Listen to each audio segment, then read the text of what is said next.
for a lot of the key construction inputs, prices were higher in low-income countries, which is very striking because these are the countries that are going to build up their infrastructure.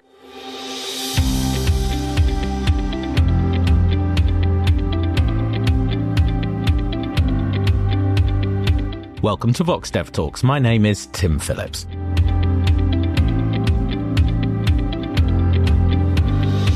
Policymakers and politicians love to talk about investing in domestic infrastructure, why it's going to grow the economy, also how it's going to provide jobs and strengthen firms, and how their policies are going to encourage it. What's the best way to invest in infrastructure to realise these goals? Martina Kirchberger of Trinity College Dublin is an expert on this topic. She joins me now. Martina, welcome to VoxDevTalks. Thanks, Tim. It's great to be here. Martina, how important is infrastructure for growth? I suppose, what do we mean by infrastructure? Let me start by defining what I mean by infrastructure. And I typically have in mind the core arteries of an economy. So think of the roads, the bridges, the highways, airports, and supportive infrastructure, electricity, water, sewage systems. And then there is social infrastructure, buildings that are used as hospitals, as schools. And all of these are built by the construction sector. How important infrastructure is for growth? That's a harder question in many ways. Countries that are very good at providing good infrastructure do a lot of things differently. And so from an identification perspective, it's very hard to say country grew faster because of the infrastructure, because of all these other policies that are implemented in different ways. What we know from a host of studies that have been done over the past decades, very careful micro evaluations, is that when we think about specific infrastructure projects, it's very context specific and it depends on the type of infrastructure we're thinking about. Is this a rural road versus an urban transit system? I think there's very careful work that has been going into identifying these micro level effects. But I think at an aggregate level, the complementarities between infrastructure and other parts of the economy have long been recognized, going back to Hirschman. And infrastructure and construction sector goods are very particular in the sense that they're inputs into other types of production processes. So they're very central. There are a lot of complementary private and public investments. And so they're sort of key to enable economic activity in all kinds of other sectors. At the same time, they're also a source of wasteful spending. And so historically, we also know that there are roads built to nowhere. And so I think getting the spending right is really important. Okay, let me ask you probably a slightly easier question, a more national accounting question. The construction of this infrastructure, the construction sector, what proportion of investment is that? The construction sector accounts for about half of investment, so gross fixed capital formation. And then within construction, we have three big groups. We have residential construction, non-residential, and then civil engineering works. And on average, that split is about 40, 30, 30. So the infrastructure piece would be typically in the civil works fraction then of construction. But it's a huge part of investment that we typically don't spend a lot of time studying. Especially considering the scale of it that you just explained to me. How policymakers, they think about the construction sector often as instrumental, a way to achieve their other policy goals. What policy goals are they thinking of? They have a number of goals in mind. First, when they build a new piece of infrastructure, there are sort of the bodies employed in the construction. So the jobs that are being created are considered something that's valuable. And you could also count the employment created in upstream firms that supply to a particular construction project. Second, if you think about a particular type of infrastructure investment, for example, an express train, there are direct jobs that are being then created. Because of this infrastructure, there are conductors are needed. There might be employment opportunities that are directly created there. For example, on platforms, you might have little shops. So vendors can set up small stalls. You need to maintain the infrastructure. And then, of course, there are the jobs that we think are enabled through the infrastructure. So a decrease in transport costs enables better matching between workers and firms, and that improves productivity. So there's all these multiple objectives that I think often policymakers have in mind to reach when they invest in infrastructure. And we're going to talk about several pieces of work that you've done around this. Really interesting pieces of work and the sorts of things that I don't think I've ever seen in development economics before. So we'll talk about those in a second.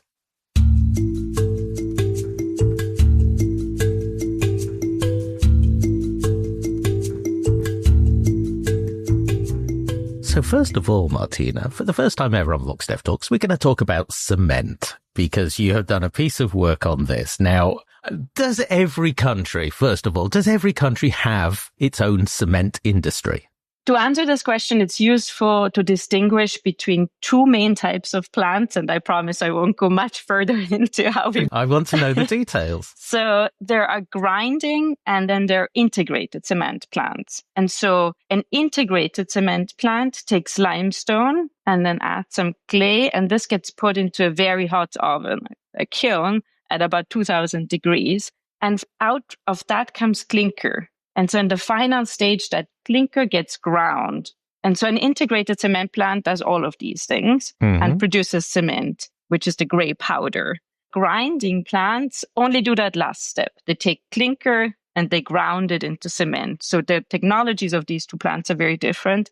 The distinction is relevant because the availability of local limestone determines what type of plants countries have. And so many countries would have a combination of those two plants, depending on the economic geography and where cement is needed and their geological resources. And then some countries would only have, for example, grinding plants. So Côte d'Ivoire only has grinding plants due to lack of natural limestone. Limestone you wouldn't ship across countries because it's just very heavy and has low value compared to its weight. Bangladesh has mainly grinding plants with a few integrated plants. And then there are some countries that don't have any plants. So, for example, Cape Verde doesn't have any operating plants at the moment. And so if we think about cement trade, it's worthwhile noting that only 5% of global consumption is traded. So it's still largely a non-tradable good at an aggregate level. While it's certainly important for certain countries to import cement, only 5% is traded. Because it's pretty heavy stuff. I remember from carrying it around. It's heavy and it's a hydraulic binder. So you imagine with humidity, it's also not straightforward to transport over. It's, of course, you can do it, but I think all of these factors play into the fact that it's just trade is fairly small. This is an education. You collected data on these cement prices. For which countries did you collect the data? How did you collect this data?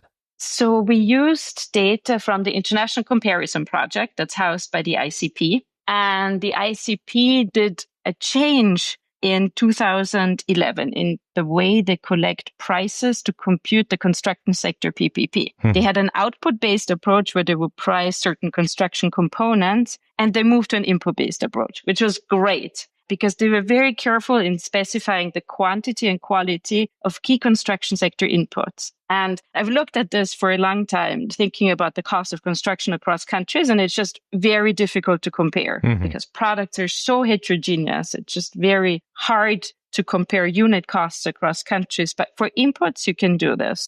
For example, cement is defined as a ton of Portland cement, which is a precise definition. For concrete, it's the mix between sand, cement, and aggregates, and the proportions are specified, as well as the size of the aggregate and the compressive strength of that ready-mix concrete. And so when we compare these prices, we really compare similar products. Surely there'll be we can't rule out that there are any quality differences left, but we need this in order to be able to start comparing prices.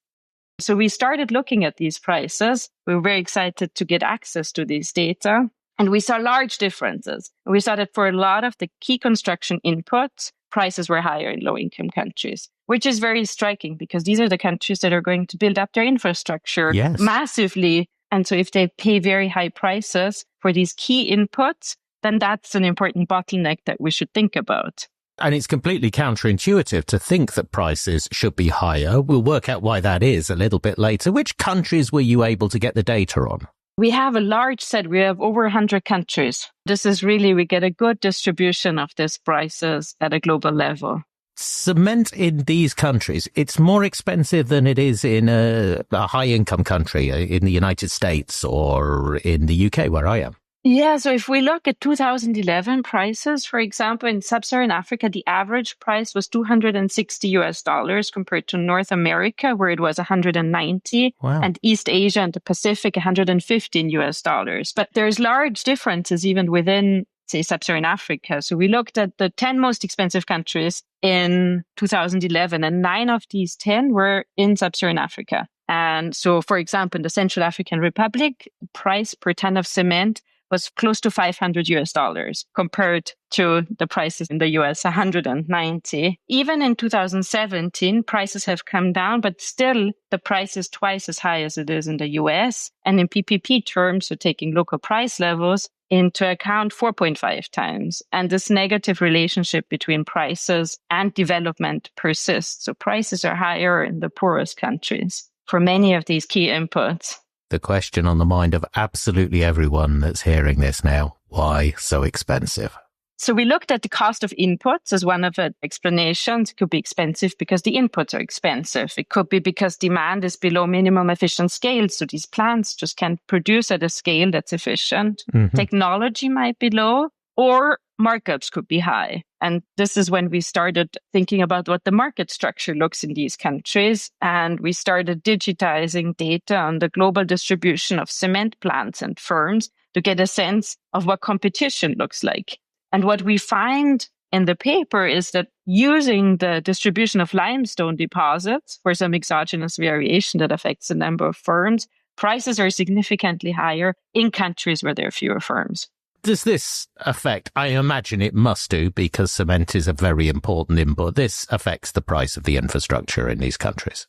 Well, cement is a substantial fraction of construction sector expenditures, particularly for the poorest countries. Yeah. It's not the case for the rich countries where it's used abundantly and it's cheap. The median that we computed was 8%, and at the 75th percentile, it's 17%. So we've also looked at ICP data on construction components, and we see that construction components that use concrete are more expensive when cement prices are high. So there seems to be this very clear path through. What's really important is that when we think about the cost of this infrastructure, to keep in mind the production network. So here, an input into the production of lots of other goods that's very central in the production network is very expensive. And so the dynamic implications are going to be much larger than just the static implications. Seeing as there are these excess profits clearly being made, why is there not more competition in these markets?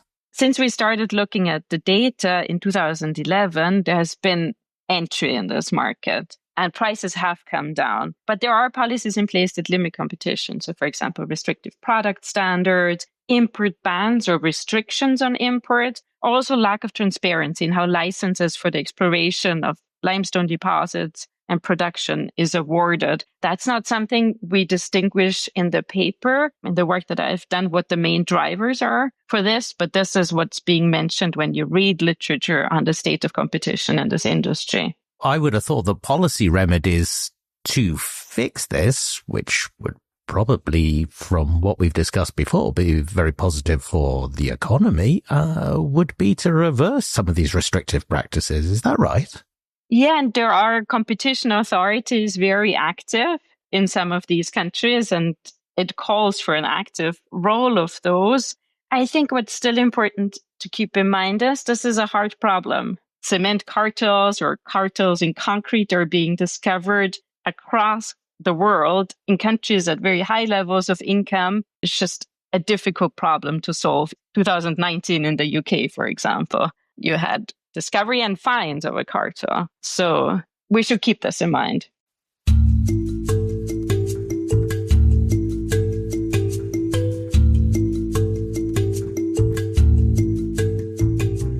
Okay, so secondly, you've also investigated the links between construction and labour, jobs. Now, it's always assumed that construction is a source of jobs in the formal sector. Is this particularly relevant in developing countries? Yeah, because there's huge pressure to create jobs. So there's a 40% increase in the working age population in sub-Saharan Africa between 2018 and 2035. So policymakers are faced with this pressure to create employment. And the construction sector particularly construction of large projects, has this potential of create jobs in the formal sector, which are believed to be jobs that are valued by people. Policymakers have this idea that when they invest in these projects, they create valuable jobs that allow workers potentially to climb the job ladder, acquire human capital, and then move onto a different trajectory. That's a prior belief that many people would share. But do we have strong empirical evidence that this is true, that construction does create these jobs? I don't think we have. And this was part of the motivation for why we started this work. We were talking with policymakers, and they were excited to find this out too, because their prior was that we're creating very good jobs here and that benefit people. And we don't have evidence from even other contexts that these jobs create opportunities that workers beyond the completion of a construction project, they can take the human capital they've acquired to different jobs, and that allows them to grow their earnings over time. So in your paper, it's called Constructing Africa's Cities, you created an RCT to test this, the effect of a formal job offer in the construction sector. Where did you do this? For what construction project? The construction project was the bus rapid transit system that was being built in Dakar in Senegal. It's up and running now and fantastic. And we collaborated with the government, donors, and the construction firm to understand what happens to workers that are employed in the construction of this infrastructure. So we designed an RCT where workers could sign up at different lists, either in the communities or at the company's headquarters. And then we randomized who would get a job offer. And we interviewed people at baseline, and then for 12 rounds, and then we conduct an end line. Right. And what offer did, I suppose, the lucky recipients get? So they get an offer for a 3-month contract. It's a formal sector contract with a multinational firm that has a base salary, there are transport premia, and then there's paid overtime. Okay. The contract is in theory renewable, but it's limited to this 3-month contract. And so what was the immediate effect for the people who did get a contract? We see immediate effects in the first 3 months that people are more likely to be working. In the previous 7 days, when we called them, they're working longer days, more days, and they're working more hours. But we don't see any effect on earning, for example. Ah, interesting. Why do you not see an effect on earning? It could be because their outside option is not giving them a very different salary from what they get paid in this work. Okay, but we did see those effects on the likelihood that they will be working. Does this persist after the 3 months? So we see very little persistence. At end line, these workers in many outcomes don't look different from the control group. And we're still looking into heterogeneity according to education or match quality based on whether they had experience in the construction sector before. But the evidence so far does not suggest that these workers are in a substantially different trajectory. We see a little bit of suggestive evidence in terms of having social security or health insurance, but we need to look more into transitions and to heterogeneity to get a fuller picture. Now, this somewhat undermines this prior belief that construction is creating these job opportunities. Why is this not working? Can policy do anything to make this more of an opportunity for these workers? At the moment, I can only speculate. I think part of it is that the salaries were fairly low as a potential explanation. The duration of these contracts was also fairly short. In comparison to what these workers are engaged in, where a large proportion engages in daily labor, where they get paid at a daily rate, 3 months is long.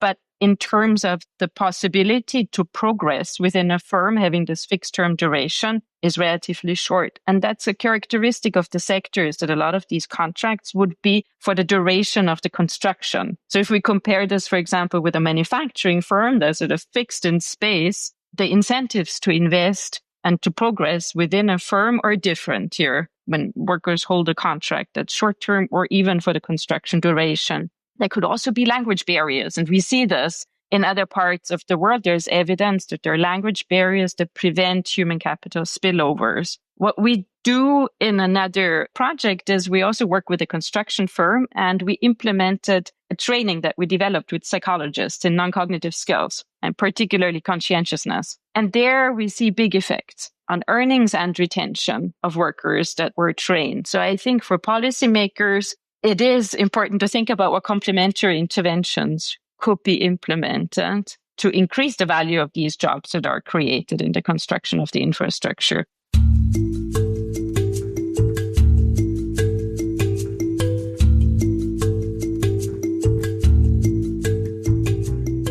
So in the third stop of our tour through the construction industry here, we talk about firms. By their nature, we assume that constructing buildings or roads or bridges is a domestic activity because you can't construct them and then move them into place. In low middle income countries, is it? It is true that construction typically is considered as a classical domestic or non-tradable industry. And this is how I was trained too. I think the picture is very different when you spend time in low-income countries. You can see global firms constructing all kinds of infrastructure, large buildings. They're truly global. They come from everywhere. And so I think this is something that you see very clearly when you spend time there. But I don't think there is a lot of good evidence that quantifies these flows at a systematic level or thinks about the implications. Now, you're working to compile that evidence. What do we know from your work about the location of firms that are delivering these construction projects? We know very little because it's a very hard measurement problem. In a previous book chapter, I looked at prior review contracts by the World Bank in a period of 2004 to 2018 and looked at where the firms that carry out civil work contracts are registered. And you can see for Sub-Saharan Africa, for example, for contracts that are higher than $2 million, about 50% of these contracts are carried out by firms that are registered outside the region. That doesn't mean they're not domestic, they're outside Sub-Saharan Africa. For contracts above $50 million, that's 75% of contracts carried out by firms registered outside the region. In a new project, we want to get systematic evidence on who these global contractors are and where they work. We digitized lists on the top 225 global contractors and where they worked over a long period of time. And what we see is that, for example, in 2003, the top 10 firms are all from high-income countries, while in 2023, 40% of these top 10 firms are from China. China's revenue share increased by 5 times over those periods, whereas the US's share, for example, is a third. This is interesting because it also relates to some of the findings that we have from the US construction industry and the weak productivity growth. So not only is there weak productivity growth domestically, but also their importance at a global level has really decreased over the period that we're looking at. And again, we see there's very little participation of low-income countries. So there are no contractors on that list that come from low-income countries. So very little regional integration. Why has China become so much more active, especially in those low-income countries? They have a lot of experience they can draw on building up infrastructure efficiently. They're very competitive bidders, and that's for a number of reasons. There might be other links too, that infrastructure might be linked to natural resources or finance. So it's a number of reasons that has contributed to this large rise in China's participation of the construction of infrastructure. Now, it strikes me that policymakers would really like to grow domestic construction firms if they could. If they wanted to do that, what options do they have to do it? They could look back at China and how China used joint ventures to grow their domestic industries in a number of sectors. And I've seen this work really well in the construction sector too, where foreign firm, when they carry out a project, they work with a local firm. They could stipulate the hiring of local workers because there are instances when even workers at lower levels of skills are brought into countries to complete infrastructure projects. Policymakers could stipulate using local suppliers. Now, these policy options, I'm listing them, but I don't think we have any evidence on what works well in the construction sector. So I think this is an area where it would be very useful to generate more evidence, partnering up with governments. I think the evidence that we have from local content policies that were used predominantly in the exploration of natural resources is mixed. And so thinking about policies that are effective in construction would be very useful. Martina, it's fascinating to get the detail on this and to also find out just how difficult it is to resolve some of these problems. Is it inevitably a trade-off between the need to create infrastructure and do it quickly and these broader policy goals to create competition and entry in these input markets, provide employment, stimulate domestic firms, which are difficult and take longer? To some extent it is. And I think policymakers are very aware of these trade-offs. They often find themselves in highly congested environments, extremely polluted, and they need to put in place, say, transport infrastructure to allow the flow of people across locations. But I don't think it has to be that trade-off, because I think it's also a huge opportunity that they have. 90% of buildings to exist in Africa in 2040 are yet to be built. So there's going to be a lot of construction. McKinsey came out with a report this week that said there's an infrastructure financing need of $106 trillion. Wow. And so there is a lot of investment likely to be made in the future. So thinking about how to create some domestic construction industry and some spillovers from the projects that are being built, I think is really an important consideration. And here, a dynamic horizon is really important, thinking down the line. And what are the ways that construction industry could be stimulated so that some of this can be created locally? A lot of open questions. Martina, thank you for talking about them. Thank you so much for having me.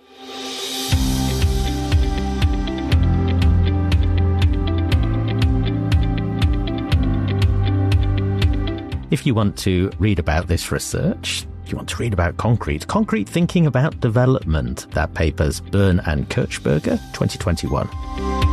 Then also Constructing Africa's Cities, Labour Market Effects of Infrastructure Construction, authors Donovan, Kirchberger, Newman, Milasheva and Thorne. Cross-border flows in construction and their impact on low-income countries, authors Bernard, Kirchberger and Peters. And Martina, you did mention an earlier book chapter that I don't have in my list. What is that? It's called The Role of the Construction Sector in Developing Countries, Some Key Issues. Okay, thank you very much.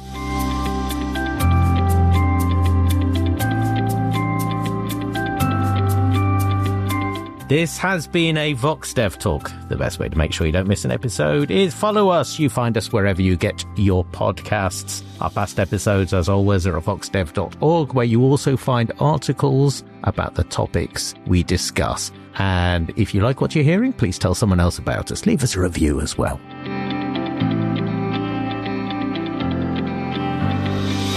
VoxDev Talks is a Talk Normal production. The assistant producer is Megan Bieber and our editor is Andrei Zalgarian. Thanks to Oliver Haney and Iman Siddiq at VoxDev.